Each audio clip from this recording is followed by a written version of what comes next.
la 21e leçon d'initiation à la pratique psychothérapeutique en counseling ou à la pratique psychothérapeutique en pastoral, en counseling pastoral, sera consacrée à 3 domaines dans lesquels le counselor, le thérapeute, le pasteur psychothérapeute peut développer une expertise importante et très utile. Le premier domaine, c'est le domaine de counseling en temps de crise, counseling de crise.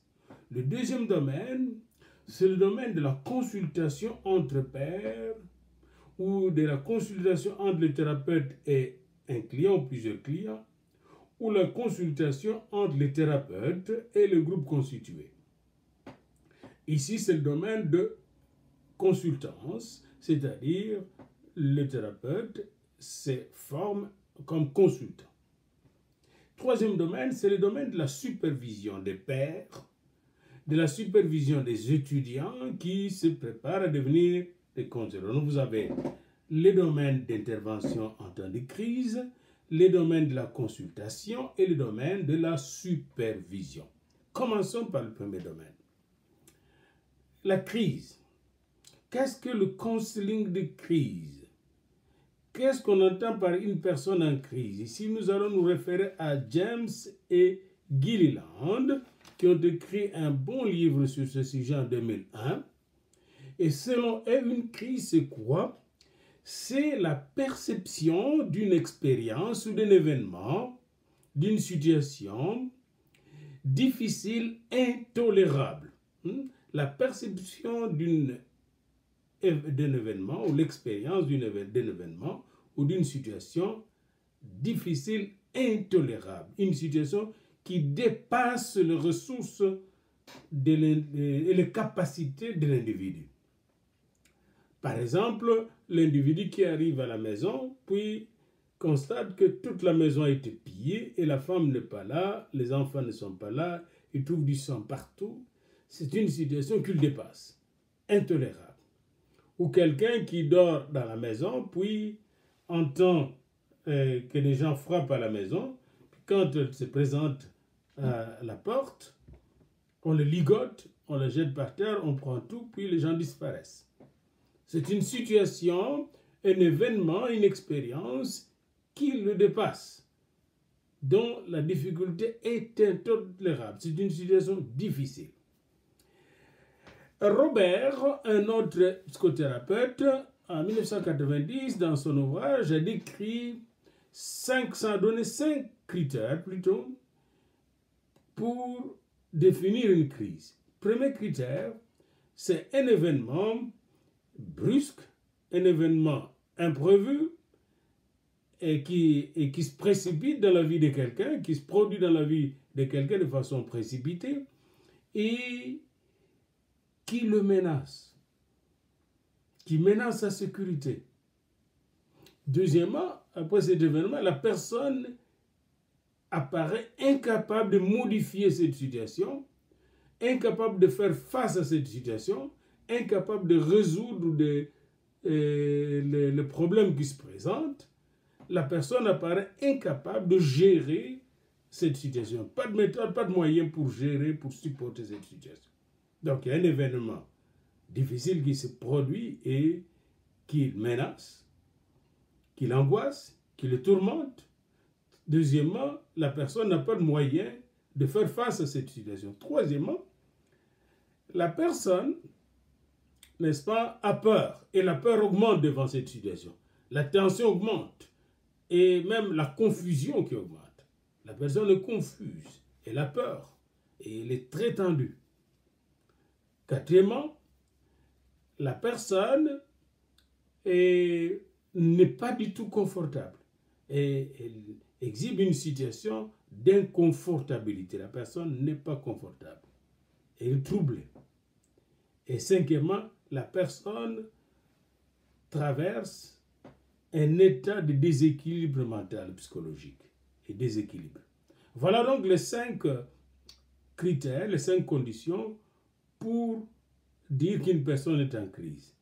Troublée, déséquilibrée, inconfortable, confusion, tendu, à peur, pas moyen de faire face à un événement qui s'est produit dans sa vie ou dans la vie de sa famille. Quels sont les modèles d'intervention en situation de crise? Il y a plusieurs modèles, nous allons retenir quelques-uns de ces modèles d'intervention. Et Eric Liedman appelle ces modèles des modèles d'intervention clinique en crise. Crisis Clinical Crisis Intervention. Intervention clinique de crise. Et Eric Liedman a développé ce concept lors de l'incendie qui a eu lieu en 1942, le 28 novembre 1942, dans la ville de Coconut Grove, à Boston, dans le Coconut Grove Night Club plutôt à Boston, dans la ville de Boston, à Coconut Grove Night Club. Le Night Club se brûlait le 28 novembre 1942 et 493 personnes étaient consumées dans ce quartier-là. Eh bien, il y avait beaucoup de traumatismes dans les familles éprouvées qui avaient perdu les leurs. Et alors, on a prévu qu'une bonne intervention serait donnée par le membre du clergé, les pasteurs en particulier, qui devaient écouter ces gens-là, n'est-ce pas, et les aider, les accompagner dans cette crise. Et plusieurs pasteurs ont accompagné ces gens qui étaient en situation de crise. Et c'était une intervention clinique de crise. Ils ont prié, ils ont écouté, ils ont essuyé leurs larmes et ont essayé de les amener à la paix. Il y a un autre modèle, à part le modèle d'intervention de crise qui peut être fait par des pasteurs et d'autres intervenants sociaux. Il y a les modèles qu'on appelle les modèles d'équilibre intrapsychique. Le modèle intrapsychique ou le modèle d'équilibre, d'équilibrage. En anglais, on appelle ça equilibrium model ou intrapsychic model. Ce modèle d'équilibrium, ce modèle d'équilibrium ou d'équilibrage se base sur un concept important développé par Robert en 1990 et Liedman en 1944. Il s'agit de quoi?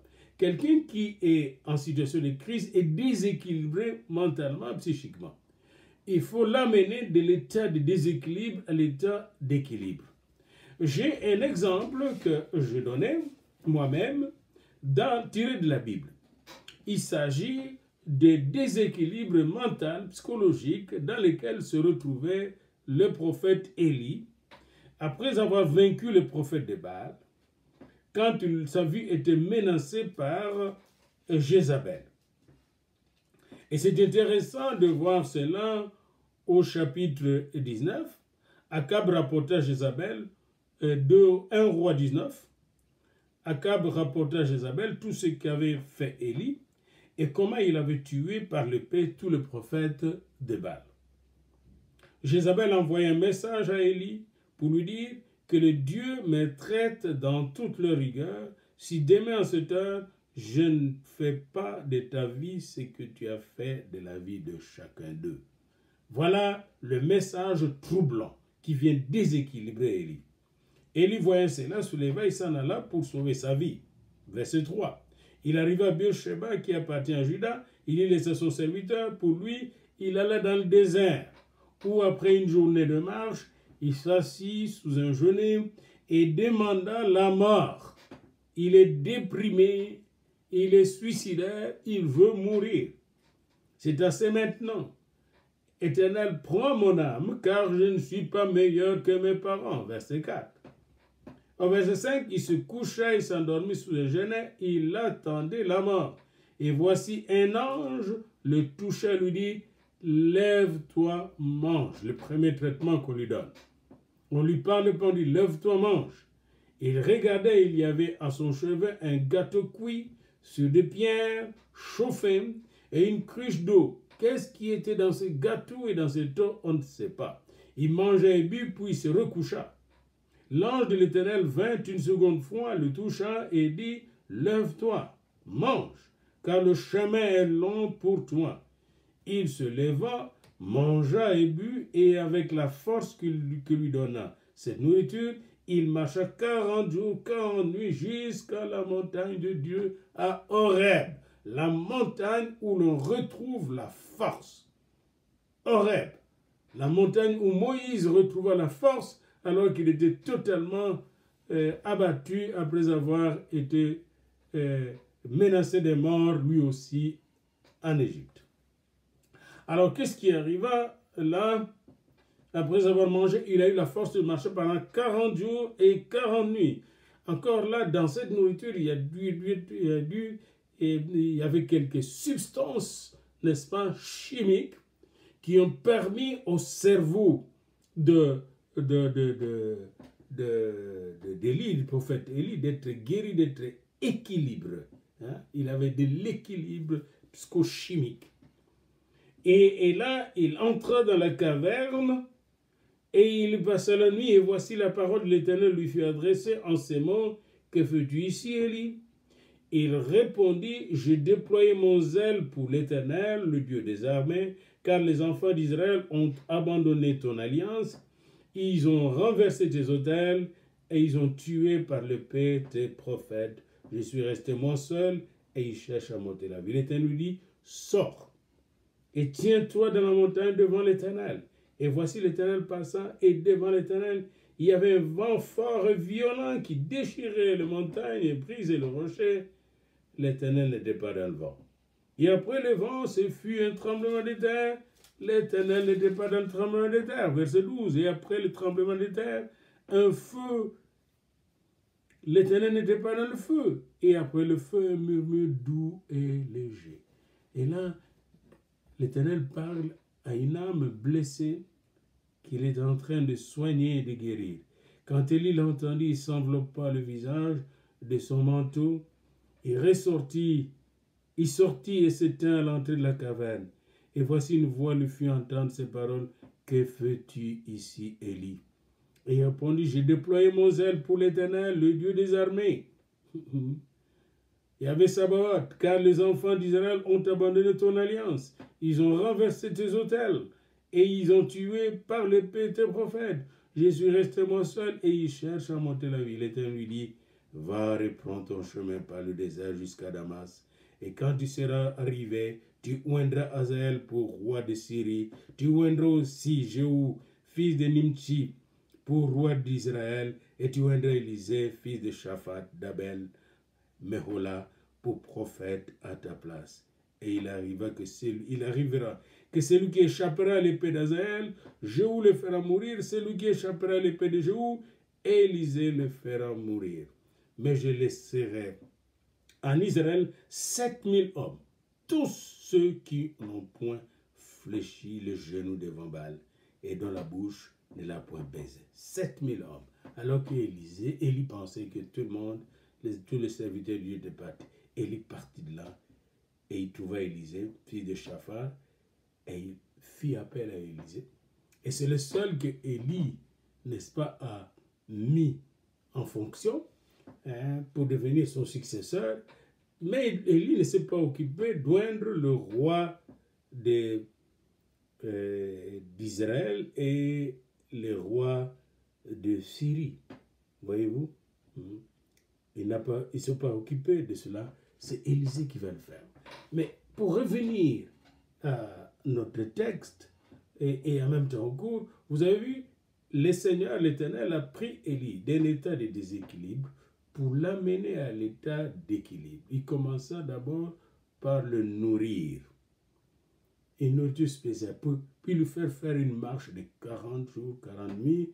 Il a séparé de l'espace où il était, pour ainsi dire, perturbé, de l'espace où il était agressé. Il l'a mené dans un espace neutre où il pouvait lui parler calmement.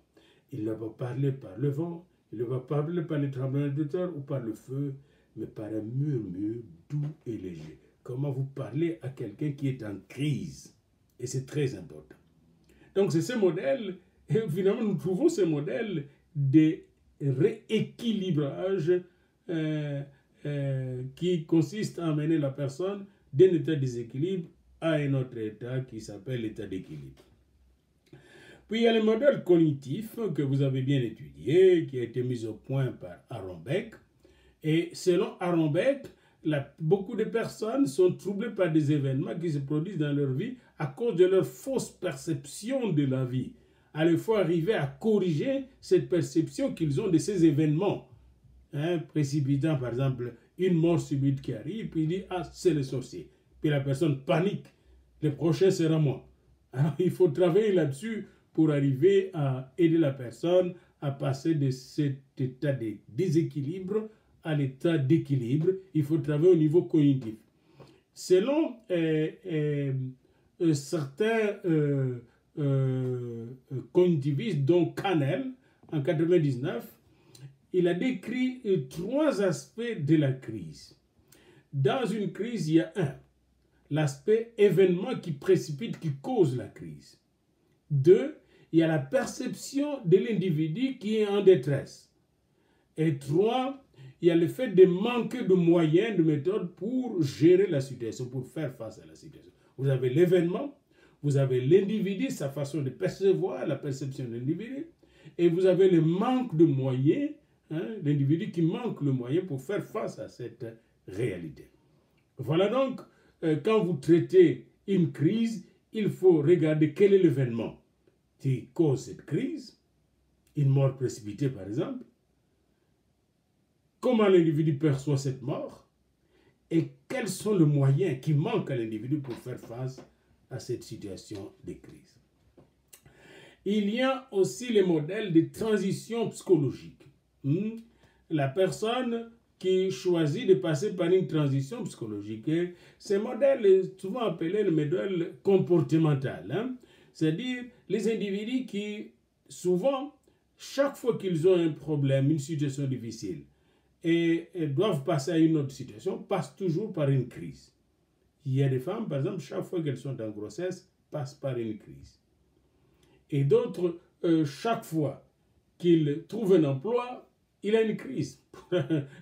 Il a une crise. Alors, ces gens-là qui sont comme des personnes orientées vers les crises, il faut essayer de comprendre le comportement qui les amène aux crises et qui se répètent souvent. Vous voyez? Et arriver ainsi à travailler sur le comportement qui cause des crises dans leur vie. C'est le modèle comportemental. Corriger leur comportement, les aider à corriger leur comportement, à réajuster leur comportement, à changer leur comportement, eh bien, les amènerait à éviter des crises qui se répètent, qui se reproduisent souvent. Alors, il y a des personnes qui sont orientées vers les crises. Et chaque fois qu'ils sont dans un milieu, ils parlent, puis causent des querelles, causent des conflits.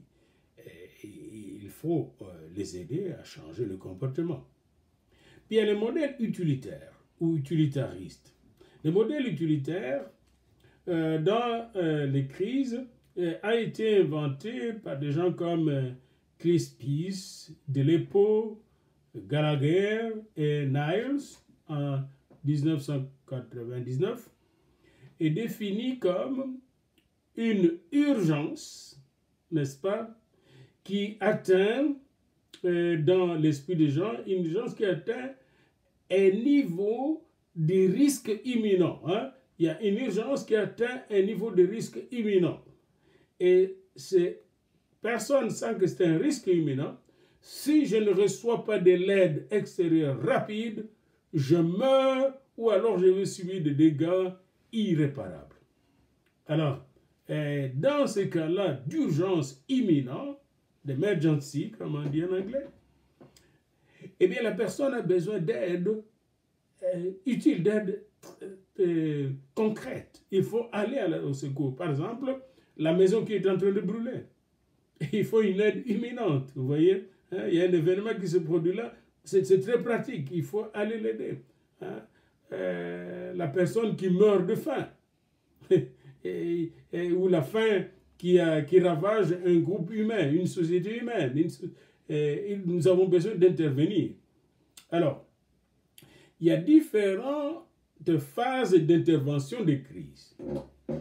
Après avoir vu ces modèles, donc ces différents modèles, modèle d'intervention des crises, modèle de passage de l'état de déséquilibre à l'état d'équilibre, modèle cognitif, modèle de transition psychosociale, les modèles utilitaires pour les gens qui vivent des événements vraiment mesurables, concrets de crise.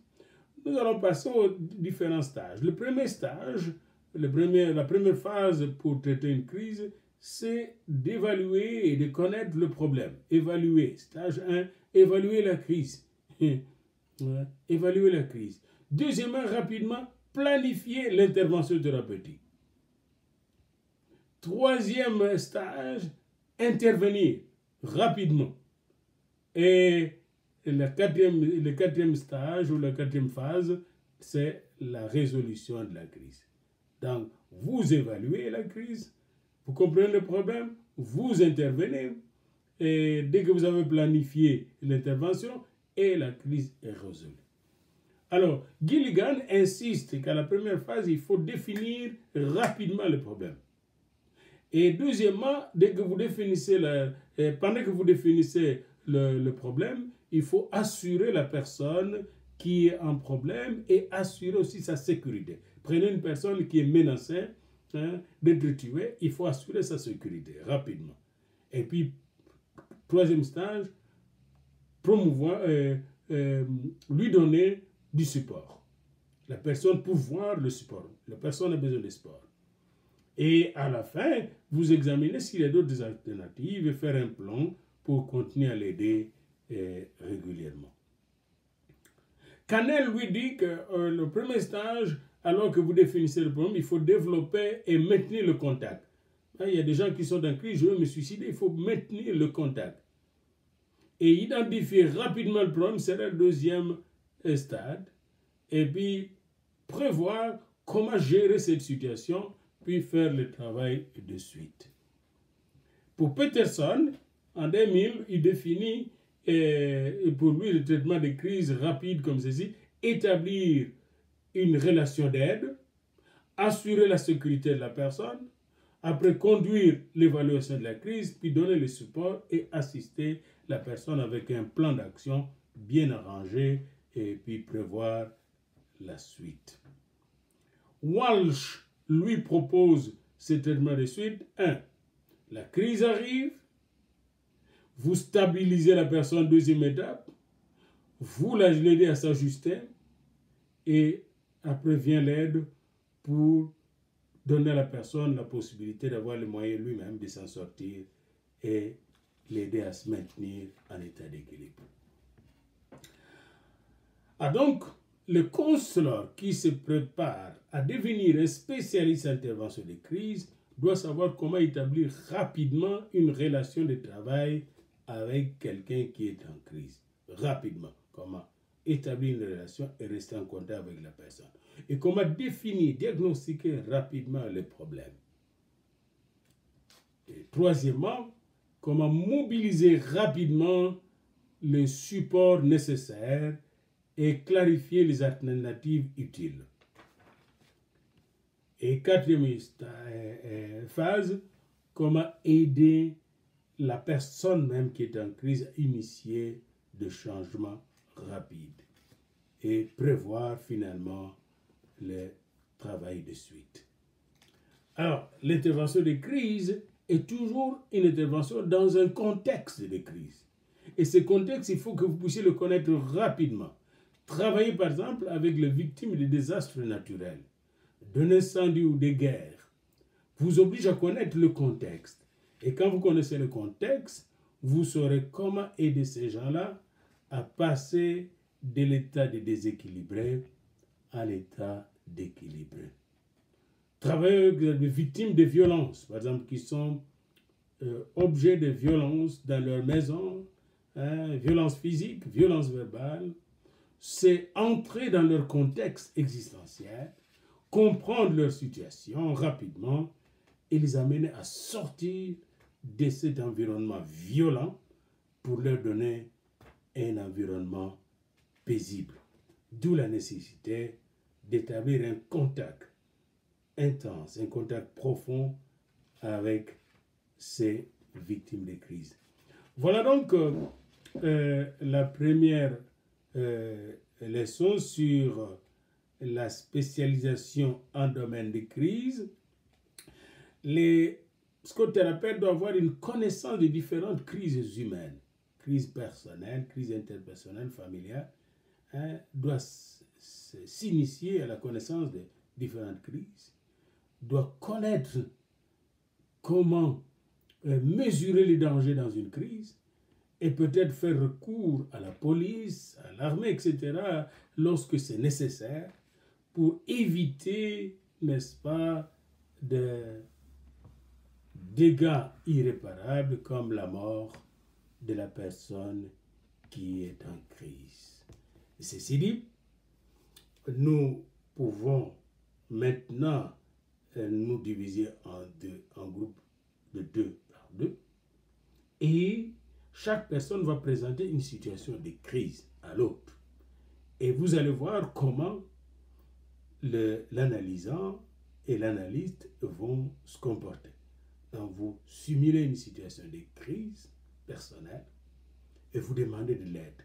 Et en 5 minutes, vous devez trouver comment faire passer cette personne de son état d'équilibre, de déséquilibre, à son état d'équilibre. Ok? Et c'est très important. Utilisez tous les moyens qui sont à votre disposition et tous les instruments que vous venez de suivre avec moi, tous les instruments conceptuels que vous venez de suivre, d'étudier, de comprendre rapidement avec nous dans ces cours sur l'intervention des crises. La leçon suivante va aborder la question des spécialisations en consultation.